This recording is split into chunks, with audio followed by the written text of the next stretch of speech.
Well, we did promise to inform and educate you today on the show, and we are about to do just that. I have just been joined on set by my first guest for the day. He will take us through on the topic, the very importance of CPR training. Please join me as I welcome on set Dr. Pilar Jose Maria. He is the founder, CEO, the event doc. It's a pleasure to have you here. Same here. Thank you very much. Good morning. Good morning and welcome. Thank you. All right, so let's get straight into it. Let us start by having you explain to us what emergency response is and Mhm. why it is important in any organization or community. Okay, so emergency response is so important for multiple reasons. But first things first, medical emergency response is basically providing pre-hospital care when there are acute exacerbation of medical conditions. So, for example, you have a situation, you're walking down the street and somebody loses consciousness, there has to be some form of care they receive at that point to prevent uh, death, to prevent permanent disability, to make sure that this person has that quality of life that they had prior to that accident. Whether it's a road traffic accident, whether it's a fire, whatever happens, it's very important that we have proper emergency response to save lives, to make sure that the quality of lives that we have in this country is still, of a decent quality. Productivity is still maintained when people are healthy, when people can survive these situations. And it really helps prevent, like I said, death or permanent disability. We had some iconic men, some football lovers who know people like Sir Alex Ferguson, who was the manager of Manchester United, and he had a brain issue that if he had in some other parts of the world, he probably might not survive. But because he was in a system where there's good emergency response, there was good medical care, he was able to survive, and he's still attending Manchester United matches till this day. So it's very important. It's basically on the spot first aid Exactly. as and when due. Exactly. All right, so now what do you believe are the key components of an effective emergency response plan? So, when you talk about effective emergency response, there are a couple of components that have to be considered. One of them, the first one I like to consider is mitigation. All right. We need to be able to prevent certain situations. So, if, for example, there's an event, you have an event going on, you have to look at the event space, you have to look at the exits and the entrance, you have to look at the seating arrangement, you have to look at the lights, you have to look at everything to make sure that potential hazards are identified and they can also be prevented. The next step is preparedness.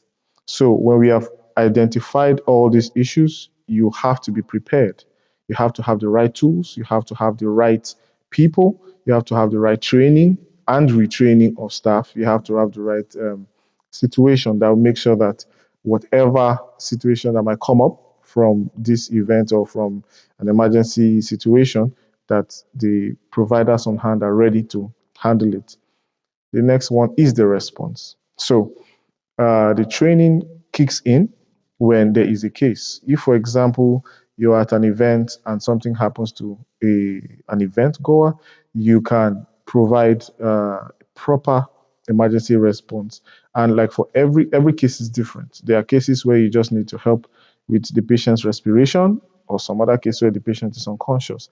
Either way, the right training would help that provider give what is necessary, what is needed for the patient's survival. And recovery is the final one. So there's always a plan. You have to make sure that, while you are resuscitating this patient, you are moving the patient to the end point. You're moving the patient to the hospital to where they get proper care and recovery, because that is the goal. You don't just do the resuscitation and stop there. There have to be continued care. There has to be continued care. So recovery is the final plan, and then you move the patient to the hospital. Interesting. You did mention that patients can present with different Yes. scenarios and would require different approaches. Let's be a little bit more specific. Tell me about any incident where you had to, the actions you took to ensure you minimized casualties or even saved a life.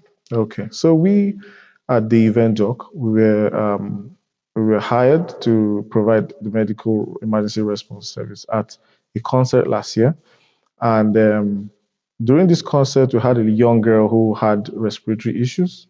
She already had a condition that is chronic, so she's been managing it. But in the excitement, she forgot to take some of her preventive medication, and so she had respiratory issues, which were became a source of worry to all her friends and everybody around. But because we were at the event, we were able to help that lady on the spot. And thankfully, she didn't even need to go to the hospital after that. We were able to help the lady on the spot. She got better and she was able to continue having fun with her friends. Our first engagement as a company was an annuity meeting, and we had a lot of pensioners around. And funny enough, we had a good day, no crazy emergencies, and we were already on our way. But then we got called back that somebody lost consciousness. And this elderly man suffered a CVA, right? It's a brain issue. And we came in, we resuscitated and moved him straight to the hospital, where he has made very good recovery and is doing very well today. So there are a lot of examples of situations like this where we've come in and we've been able to make a difference in the lives of people, saving them from death and permanent disability. Interesting. The event doc here today on the program educating us on the importance of CPR training. Now, as a CEO, what measures do you take to ensure that any emergency response plan is always up to date and very functional? So it is very important that you are on top of your training. Training is super important. So we have the basic life training we Training for had. your staff. Yes. Okay. So there's basic life training, there's advanced cardiovascular life training and things like that. So it is constantly done and redone. It is so important. And every day there are new techniques to saving lives. Every day there are new researches that are done, and we have to make sure that we're on top of that. So we make sure that we're on top of the training, research, equipment. We can always have better equipment. So we always make sure that we invest time, we invest resources to making sure we get the best. So we don't leave any stone unturned to make sure that our patients are really prioritized. Would you say Nigerians take it seriously No, enough no. Nigerians don't take healthcare in general seriously. when they do No, events? but that's even worse. Because when they do events, it's everybody prepares for the enjoyment. That's the truth, including the event Even you planners. one day. Exactly. So everybody's preparing to have a great time, everybody's preparing to have fun. They keep forgetting that when you have a bad situation at an event, it ruins everything. Hmm. It ruins everything. And it is worse when you know you could have done something and you didn't do anything, right? It is worse. Obviously, the craziest situation will be for the patient and for their family. But then for the event organizers, I mean, if I organize my birthday celebration, for example, and a friend of mine dies at my celebration, It that'll hurts be you. that forever. So it is something that has to be taken seriously. Unfortunately, in this part of the world, healthcare in general isn't taken very seriously, and medical emergency preparedness is even worse. It's not even taken seriously at all. It's something I would say is non-existent in the event sphere and even in our common daily lives. So it is why I'm trying to bring this into light, bring this to awareness, because it is so important. It is so valuable. We as a nation have to start taking our emergencies very seriously, because there are a lot of deaths that could be prevented. I generally believe Speaking. that, yes, I generally believe that a lot of lives could be saved. A lot of deaths can be prevented. So when you become a doctor, you come in very passionate. You come in because you want to save lives, and it's already everybody knows prevention is better than Better than cure. cure. Speaking of which, we recently lost a celebrity icon, Mm. who collapsed and died after a performance at a function. What would you, in your opinion, say would have gone wrong? And do you think this could have been managed better? 100%. So it's quite unfortunate to lose an icon of that status, in such a manner. All the accomplishments, everything down the years, to just lose like that is very sad. And the cause of death was ruled as a heart attack, right? And a lot of people survive heart attacks. A lot. It is very common. So with proper emergency medical emergency response set up at that event, if we had a good response, there's a very high chance that she would have made it. Very high chance that she would have made it. A lot of, like I said, a lot of people survive heart attacks, right? And with proper setup, with proper equipment, with proper management, which is what the event doc brings, um, you would definitely would have had, she would have stood a better chance of surviving this. All right, we'll take a short break now, and when we come back, the event doc is still here with us. Please stay tuned. Welcome back to Good Morning Abuja, and we're still here with the event doc discussing the importance of CPR training. Now, Doc, before I let you go, can you ever overemphasize the need for we as laymen who are non-medical professionals to be well tutored in the art of CPR? No, it cannot be overemphasized. A lot of people think that CPR should be reserved for the medical professionals, but the everyday man, the everyday woman, everybody needs to know CPR. It is very important because for a lot of emergencies, CPR is going to be the difference between life or death, right? So CPR training is something that everybody needs to know. Every institution needs to know. There has to be training and retraining of staff because, like I said, pre-hospital care can be the difference between life and death or permanent disability. So, in a situation where you cannot immediately access a doctor, you should be able to do something. So, exactly. So, there should be some first aid. So, for every institution, every organization, every family, because the family is the basic unit of the society. So, every family should invest in learning CPR, learning how to resuscitate a patient that you see lying on the floor, you don't hear any breathing, you don't hear any heartbeat. You can begin to invest in learning these things as you can save a lot of lives. Okay, so finally, Doc, in conclusion, what would be your advice to the populace out there? Okay. So, to my fellow Nigerians, I would like us to develop better health seeking habits. By better health seeking habits, I mean we should not always be reactive. We should be proactive to our health. A lot of people die very preventable deaths because we don't get our checkups done regularly, we don't exercise, we don't eat right, we don't sleep right. So these basics have to be covered.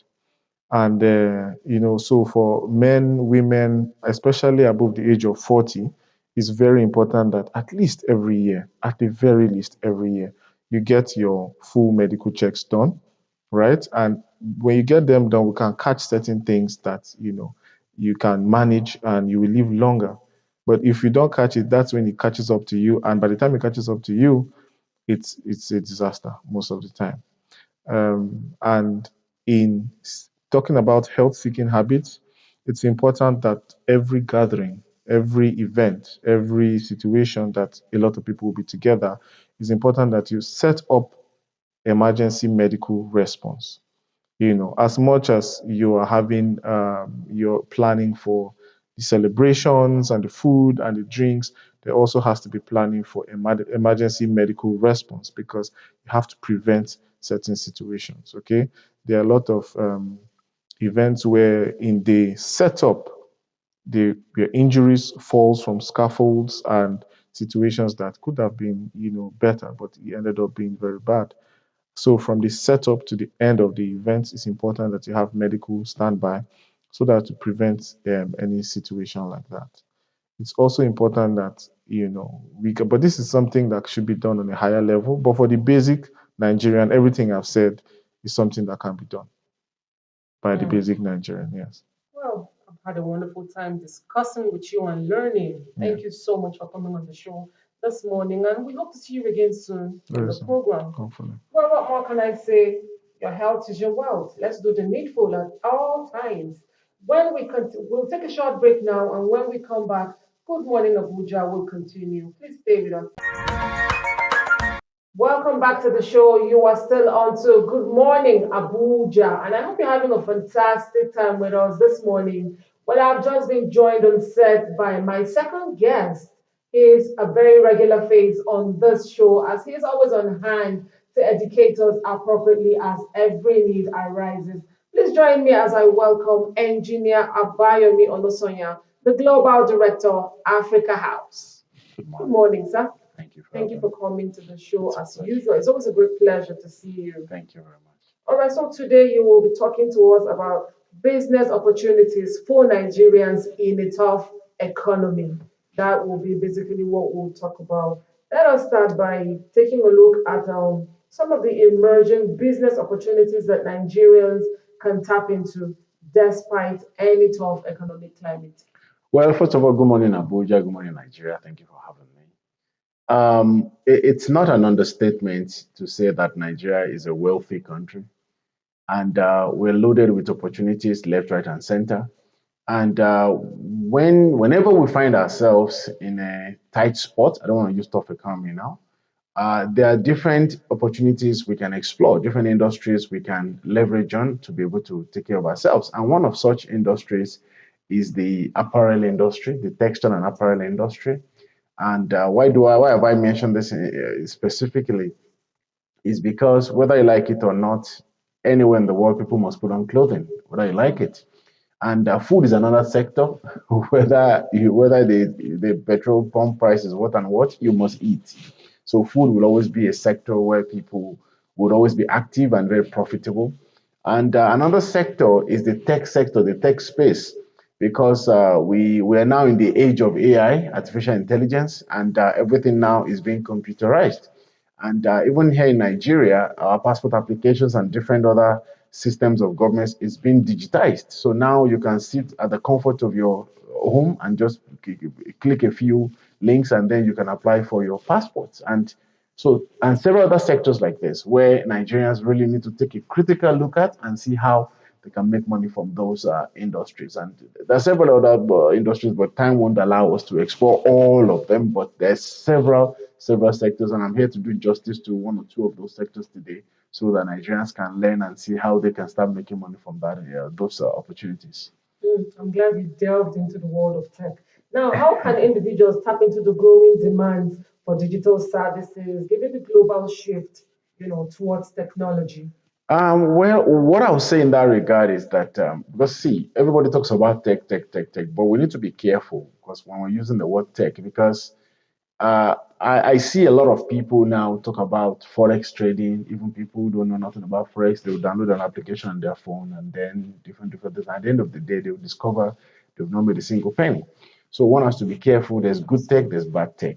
You see, and what do I mean by good tech? Good tech basically is a tech that allows you to actually offer services to people in area where there's a demand. And what do I mean by this? Like I said earlier, the government is digitizing most of their services. It will get to a point in Nigeria whereby if you need to apply, you need to renew your driver's license, you don't need to visit the VIO office or the FRSC office. And to drive this point home, I had this experience even when I was applying for my Nigerian passport.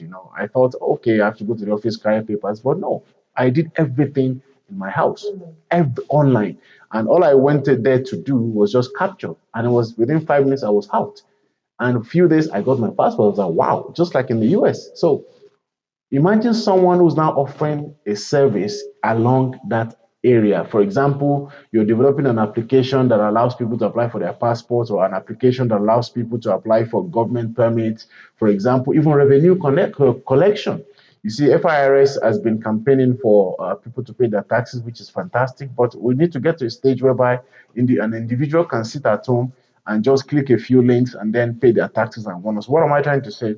If you want to make money from the tech space, especially this is for the young people out there, don't develop solutions that people don't need. That's another area we really need to look at, because I see a lot of young Africans in the tech space who say, I'm developing an application, but the question is, do Africa actually need this application you're developing? You see, many people are reinventing the wheel. It's like somebody telling you how to develop an application for taxi services. There's so many applications out there doing taxi services. Why not do something different? Why not create an application that allows people to buy food at a cheaper rate? For example, application that links farmers directly to consumers in Abuja, in Lagos, and major cities. So what am I trying to say? Tech can be very, very rewarding, and you could lose money in tech if you're not careful. So, and so that's why I said people need to choose which sector in tech they really want to put their money into, but there has to be a demand before you develop a solution around that problem. So this the bottom line is develop a solution around a problem, not something you think you can make money from, not by ASA, you so to say, like forex trading and other things that people are jumping into now. Interesting. Now, for the layman Nigerian out there on the streets, what role can technology and digital platforms play in creating new business opportunities? The technology, like I said, is going to drive in the next 10, 20 years, everything will be technology based, whether we like it or not. Even the market women, they will have no choice but to embrace tech. And in order for us to be ready for that future, you see, we need to start acquiring the necessary skills.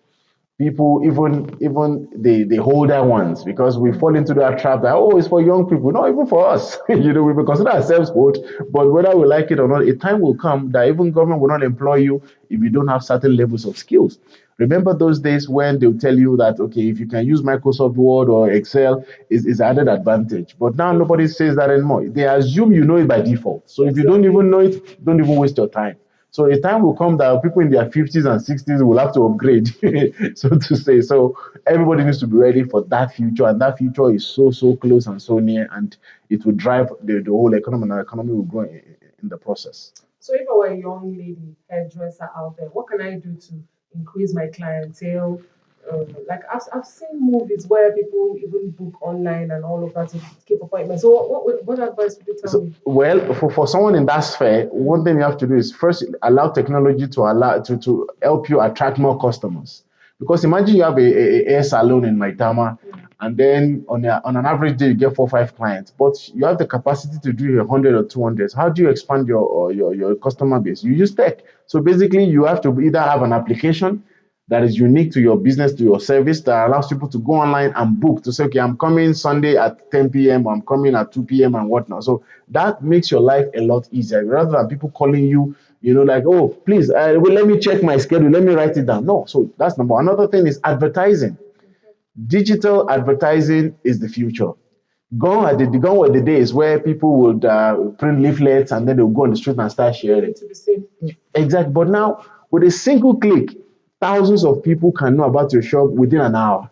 So, for someone in that sphere, I would highly recommend please start doing digital advertising. Always post things about yourself. Let people know your capabilities because we're still in Africa. That's why I tell people that be careful because the mentality in Africa is not the same as the West.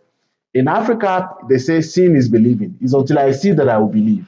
So whatever you are doing as you're making the air, you're doing fantastic. Do videos of it. Post it online. Let people see that that lady can do that hairstyle. So then they will come. But if you say, don't worry, trust me, just come to my shop, they won't. That doesn't work anymore because this young generation they want to see before they believe. So and of course that gives you a bit of trust. And when they hear customer reviews, customer testimonials, it gives them that confidence to come back and say, you know what, if 100 people can say she's good, then she must be really good. And then people will trust and then they start patronizing your business. Very interesting discourse today with engineer Abayomi Onosonya, the Global Director of Africa House. We'll take a short break now, and when we come back, good morning, Abuja. We'll continue. Please stay with us. Welcome back. It is still Good Morning Abuja, and we're discussing business opportunities that Nigerians can tap into in a tough economic climate. Engineer Bayomi, how can Nigerian entrepreneurs better position themselves, to access funding or financial support in a challenging economy? Wow, that's a very good one because that's the question an average entrepreneur will ask you, and I've been getting that It question. all boils down to money. Exactly. And especially, see, what I want to do is say, Nigerians, you need to understand that nobody will give you money if you're not trustworthy. And how do you prove your trustworthiness? Is by keeping records of your business. People often say they can't access funding from the bank and it's difficult, but the truth is there are billions and billions of naira in the banks waiting for people to apply for. That's the truth. But in order for you to qualify for those things, the first thing to do is keep a record of all your transactions, which basically means if you collect 1 naira, let it go through your bank account, company bank account. You see, because people make the mistake of, just send it to my account. Don't worry, transfer to my personal account. No, that's a mistake. Exactly, because if you have a company account, which means you must be registered as a company, and being registered as a company, you don't need to have a limited liability. You can create an enterprise, which is simple. You can do for I think 15,000 naira. You can do it online and within 24 hours. By the way, that's about technology also. So I haven't done that. Make sure that you have the company account. Let all the transactions be going in and out of your corporate account. So what that does is it gives you a track record of your business. So when you approach a bank or you're applying for a facility from government from an organization, they're able to study your activities to see whether you are credit worthy or not. So once they can see all of that, and of course, the third point is pay your taxes. And even if you've not generated profit, make sure that you file your annual return. Annual return basically tells the government my business is still active. And there, of course, your financial return saying that, okay, last year we lost money, we made money and whatnot. So that basically allows the bank to assess you and say, as thank you, to say, you know what, okay, you are eligible for 1 million. You're eligible for 50 million. And BOI is doing a whole lot of jobs. Bank of Industry, even the central bank, they're doing a whole lot of facilities that is available for people. But people just don't see, because in Africa, we have this mentality of it's don't worry, it's the same. It's not. Business is different from you. Your activity as a person and as a business are two different entities entirely. So separate those two things. Let business be business. Keep a record, and then when you supply those documents for a loan, they'll be able to assess you, and then they'll say, you know what, this person has been doing business for 1 year, 2 years, 3 years, so we can give you a facility of 50,000, 1 million, 10 million, up to 1 billion, by the way. So those are the things you need to put in place. Don't just do business, me, myself, and I. Don't worry, I don't need the certificate, I don't need to register. Let me just be collecting my bank account. Because that way, how do they assess you? That's the issue. So please, Nigerians, please do this. This will really, really help you to access all the funding that the government has made available for us. And some conglomerates will even take you seriously for partnerships. Exactly. So, no, you don't know, you are not even registered. So why would you even look at you? So Nigerians, even if you're selling kuli on the side of the road, I'm telling you. Which is a lot of money, by the way. Exactly. Do you know how much money goes through those small businesses? It will shock you. You see, and there's success stories to prove these things we're saying. Interesting. Now let's take a look at some government policies and support programs that are in place. Are there any of them, that Nigerians should take advantage of to boost their business ventures? Well, the federal government in fact, over the last 8, 9 years, there's so many policies that the government has actually brought to the front burner for people to apply from, especially there's this empowerment done by the Office of the Vice President that allows MSMEs, medium, micro business, medium and small businesses, basically. And what they've done is they've partnered with different agencies in different states. For example, in Abuja, they have the Abuja Enterprise Agency, AEA. What they do basically is they support small businesses from inception till they reach maturity. So they give them an office space. Even sometimes they help them do the registration with the Corporate Affairs Commission. And then once there's training, they invite them for free trainings, empowerment. And then every year, there's an award that goes to the best MSME in Nigeria. I was there the last one they did at the Villa. And what that does basically is the winner won a house, a car, and God knows how many millions the person won. Exactly. So, but many people don't even know these things exist because they live in their shells, they don't get information from the right sources. And several intervention programs, several, what's it called, financial incentives, that government has created for small and micro businesses that Nigerians should apply. So I would advise people, watch NTA, always listen to the news. To of course, NTA is one of the best sources of news when it comes to government. Listen to them, and at the same time, try to interact with the banks. Find out from the news and from the government website what intervention program is the government offering presently. There's a lot, like the super skills up program the government is doing. Many people don't even know, but the government is giving training for free to small businesses, to artisans. And then you have the presidential initiative to allow, to offer between 50,000 to 1 million to small businesses. So there's several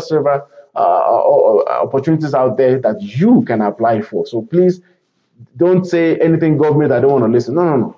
That's where your information should come from first. And then you now discover that there are opportunities, and you'll be surprised that these opportunities go to anybody. Anybody. You don't need to know anybody, in fact, because people think that you have to know someone. You don't need to, in fact. It's just you qualify, they give it to you. Wow, Yeah. interesting one. I wish we could go on and on and on, but for want of time, I'll have to stop us here. All Thank right. you so much for coming. Thank you so much for coming and educating us as usual. And we'll see you again shortly, I guess. All right, by Thank God's you grace. very much. Well, what more can I say there? When the tough gets going, I mean, when the going gets tough, the tough certainly gets going. We'll take a short break now, and when we come back, there is more on Good Morning Abuja. Please stay with us.